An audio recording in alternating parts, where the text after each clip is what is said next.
YCP నేతల అమరావతి పర్యటనపై మండిపడ్డ అచ్చెన్నాయుడు. వైసీపీకి రాజధానిలో తిరిగే అర్హత ఉందా? మా ఇంటికి రావద్దని ఎవరైనా అంటే సిగ్గు లేకుండా వెళ్తామా? అమరావతి పాకిస్తానా అంటూ సిగ్గు లేకుండా మాట్లాడుతున్నారు.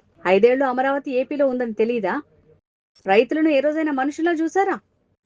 పార్లమెంట్లో అమరావతి రాజధాని అని చట్టం చేశారు. గొడ్డలి పార్టీ మినహా అన్ని పార్టీలు అమరావతికి జయ్యన్నాయి. మళ్ళీ ఇప్పుడు అమరావతిలో ఎలా పర్యటిస్తారు? రైతుల ఓపిక సహనానికి హద్దుంటుంది. హద్దు దాటిన సమయంలో ఇలా ఎదురుదాడి తప్పదు.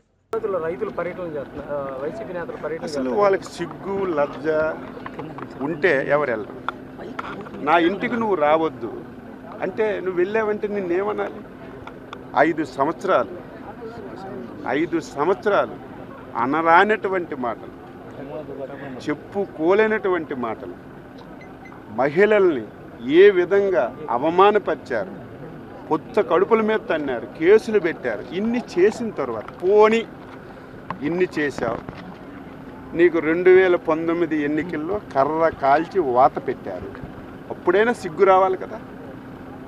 అప్పుడైనా సరే నేను చేసింది తప్పు లెంపలేసుకొని ముక్కు నేలకు రాసి ఆయన ఏదైనా ఒక స్టెప్ ముందుకేస్తే అడగచ్చు.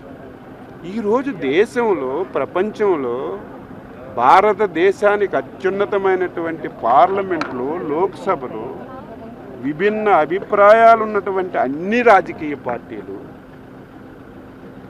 అమరావతి రాజధాని అని చెప్పి ముక్త కంఠంతో మద్దతు తెలిపి చట్టాన్ని చేసిన తర్వాత దుర్మార్గమైనటువంటి ఒక్క గొడ్డల పార్టీ సపోర్ట్ చేయలేదు. సపోర్ట్ చేయగా పిచ్చోడులాగా మావిగనని చెప్పి ఇప్పటికీ మాట్లాడుతున్నటువంటి నువ్వు అమరావతిలో అడుగుపెట్టే హక్కు నీకు ఎక్కడుంది? ఎవరికైనా ఒక సహనం ఉంటుంది, ఒక ఓపిక ఉంటుంది. సహనం ఓపిక కోల్పోతే ఏమొస్తుంది? ఆవేశం వస్తుంది. అదే జరిగింది. 5 సంవత్సరాలు నాశనం చేశాం. ఈరోజు మళ్ళీ ఎన్డీఏ ప్రభుత్వం వచ్చి ఒక ఆశ కల్పించింది. దీనికి మోడీ గారు సహకరించి ఒక చట్టం తీసుకొచ్చారు. ఎప్పుడు ఏ విధంగా జరగనటువంటి పనులు శరవేగంగా జరుగుతున్నాయి. మళ్ళీ దేశం, ప్రపంచం అంతా అమరావతి వైపు చూస్తున్నటువంటి తరుణంలో మళ్ళీ పెట్టుబడులు రాకుండా చేయాలని కుట్రపూరితంగా మీరు నిన్న ఈ ప్లాన్ చేశారు. దీనికి ప్రభుత్వానికి సంబంధం లేదు, పార్టీలకి సంబంధం లేదు. రైతు ఆవేశం, ఆక్రోశం కట్టలు తెచ్చుకొని వాళ్ళు తిరగబడ్డారు. ఇది నేనైతే సరిపోదు. ఎంత పెట్టాలి? రైతులు ఎంత పెట్టాలి? మాకేం హక్కు లేదా? పాకిస్తాన్ అంటే ఏం ఆ రోజు పాకిస్తాన్ కాదా? ఆ రోజు ఆంధ్ర కాదా? 5 సంవత్సరాలు ఇంటిలో నుంచి నువ్వు ఎంత ధైర్యంగా బయటకు వస్తున్నావంటే ఇది స్వేచ్ఛాయుత ప్రభుత్వం, ఇది మంచి ప్రభుత్వం కాబట్టి నువ్వు బయటకు వస్తున్నావు. 5 సంవత్సరాలు ఏ పార్టీ నాయకుడైనా, ఏ రైతైనా ఇంట్లో నుంచి గడప దాటి బయటకు వచ్చే పరిస్థితి ఉండేదా? నువ్వు పాకిస్తానా, ఇది ఇతర రాష్ట్రమా, ఇతర దేశం అని శ్రీరంగ నీతులు మాట్లాడితే నమ్మేవాడెవడు? నీ సోది వినేవాడెవడు? ప్రజలంత అమాయకులు కాదు. ప్రతిదీ బ్యారేజ్ చేస్తారు.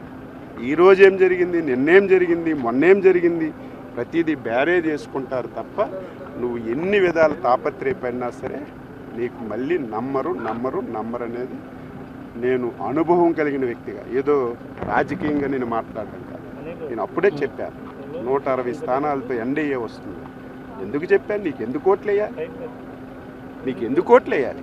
అసలు నీది ఒక రాజకీయ పార్టీ అయినా, నువ్వు ఒక నాయకుడివేనా? రాజకీయ పార్టీ అంటే ఎలాగుండాలి? ప్రజల అభిమతాలకు అనుగుణంగా పనిచేయాలి, ఉన్న పరిస్థితులు అనుగుణంగా పనిచేయాలి. ప్రతి దానికి విధ్వంసం తప్ప ఇంకొకటి లేదు.